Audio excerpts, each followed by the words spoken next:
যে আমাদের দলের পক্ষ থেকে অতীত আমরা দেখেছেন যে শহীদ রাষ্ট্রপতি জিয়া রহমান, খালেদা জিয়া যখন রাষ্ট্রীয় ক্ষমতায় ছিলেন চিকিৎসা খাতকে সবচেয়ে বেশি গুরুত্ব দেওয়া হয়েছে।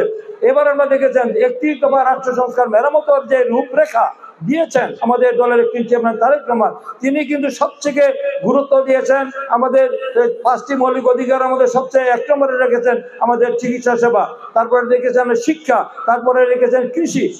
এই খাতগুলিকে সর্বোচ্চ গুরুত্ব দিয়েছেন।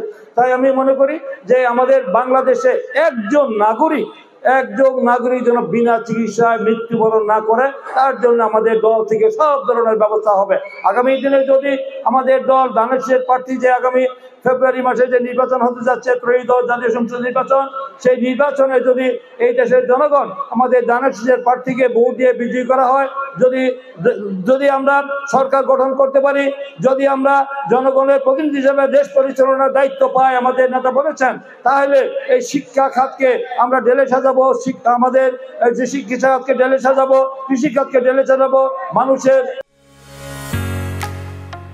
ঢালাইয়ের সেরা প্রিমিয়ার সিমেন্ট, জানমালের নিরাপত্তা নিশ্চিত করব এবং এই দেশের জনগণ যেন তারা বিনা চিকিৎসায় কয়েকজন মানুষ যেন মৃত্যুবরণ না করে, সেই অঙ্গীকার 31 দফা রাষ্ট্র সংস্কারে তিনি দিয়েছেন, সেইটা আমরা ইনশাল্লাহ অক্ষর অক্ষরে বাস্তবায়ন করব। বিএনপি যা অঙ্গীকার করে, প্রতিশ্রুতি দেয় এবং জনগণের কাছে ওয়াদা করে, সবগুলি আমরা অক্ষর অক্ষরে ইনশাল্লাহ আগামী দিন আমরা বাস্তবায়ন করব।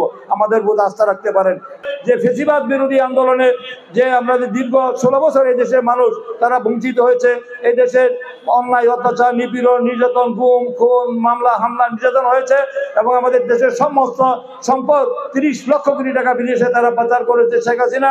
এবং তারা অতীতে কোনোদিন দেখেছেন ফ্রি মেডিকেল ক্যাম্প করে বা জনগণের কল্যাণে মঙ্গলে কাজ করেছে?